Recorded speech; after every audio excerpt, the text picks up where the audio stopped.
Welcome to The Standard. From Vancouver, I'm Randall Mark. Tonight, an exclusive interview with the balcony rapist, Paul Callow.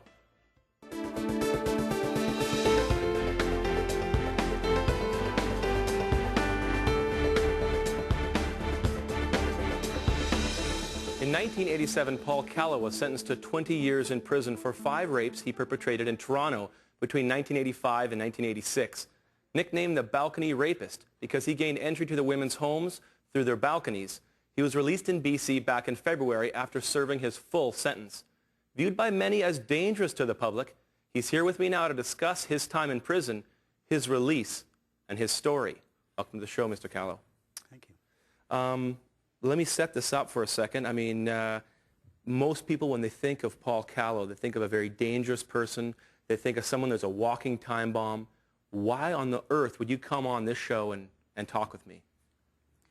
I think it's important that society knows that, it's a lot of the information that was released by the media upon my release was erroneous information.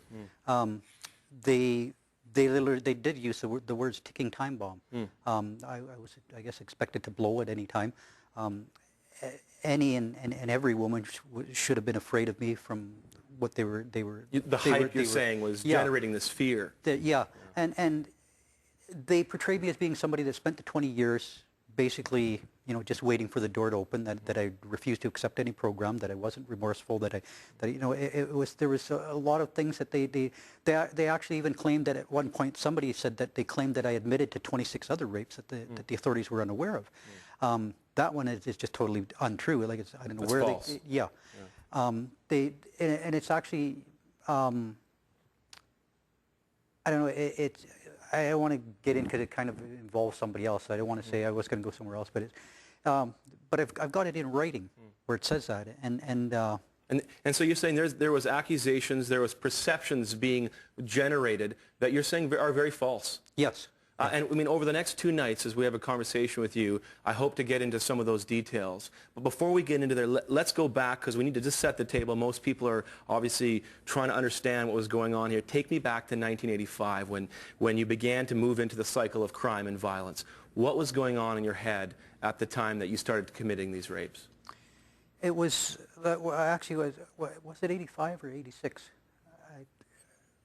Yeah, but anyway, at the time, it was there was a lot of things going on in my life that I don't want to blame like what was going on in my life, but it does play a role in what takes place, and that I was feeling inadequate where the cycle of crime began. Is I was feeling inadequate in the sense that my wife was a nurse, and she was like from. So you were married at the time? Yes, I was married, and my wife was a nurse, and she was bringing home, like, paying all the bills and paying the rent, paying for everything, and because of the stereotypical values that I grew up with, that it's the man's place to bring home the bread and butter, and and it kind of thing, so I was feeling inadequate, and that's where it started. But it's also what I learned from my childhood is at an early age. I started drinking at the age of 12.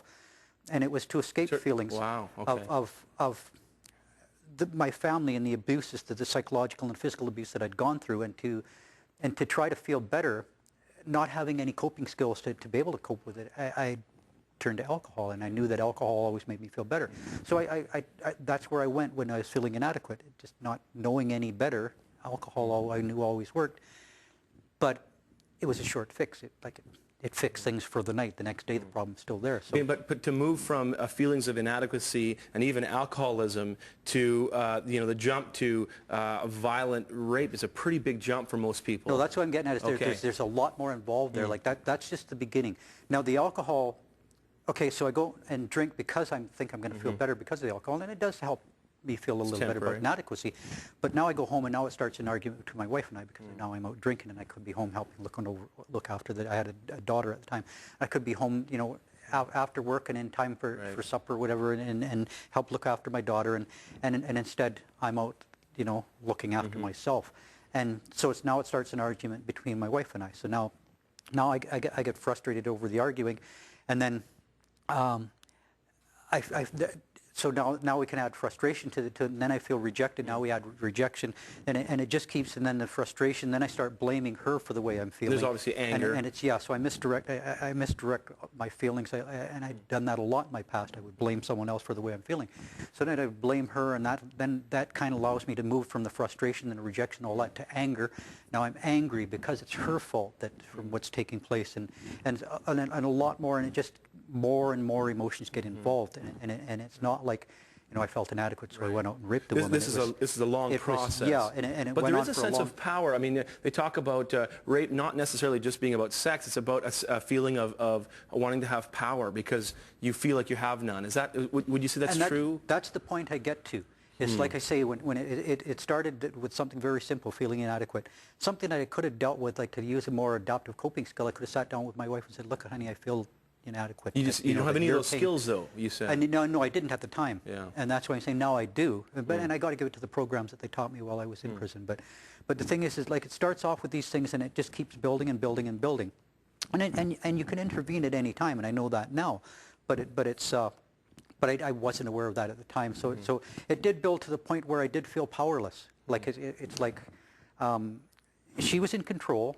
She's the one with the big paycheck and paying all the bills, and it's like, and I felt very powerless. And I believe with my offending, power and control and anger were the two main issues involved. When this began, these months of these assaults began, were you feeling guilty? Was there shame, or were you numb to that? No, those feelings come into play like after I've committed an offense. Like I didn't feel guilty. I didn't feel like I had anything to feel guilty for prior to the offenses, but like because you go through different phases in the cycle. Like there's they call it pretend normal, and it goes into a build-up phase where it's like I say, the different feelings and emotions that I was experiencing, and then that's where the interventions have to be made, where I have to do something to. Was there any time where you almost were, maybe it's weird, but almost thinking, I want to get out of this, I want to get caught? Do you know what I mean? There was fears of getting caught, and I don't know if it was a wanting to get caught, but what I can say is that when I was arrested, that when I finally gave them a statement and confessed to the offenses, it was that the officer said to me, he said, look, we're trying to help you, and that's when I realized that I said to myself, I need help. Right. There's something terribly wrong. Okay. More with Paul Callow in a moment.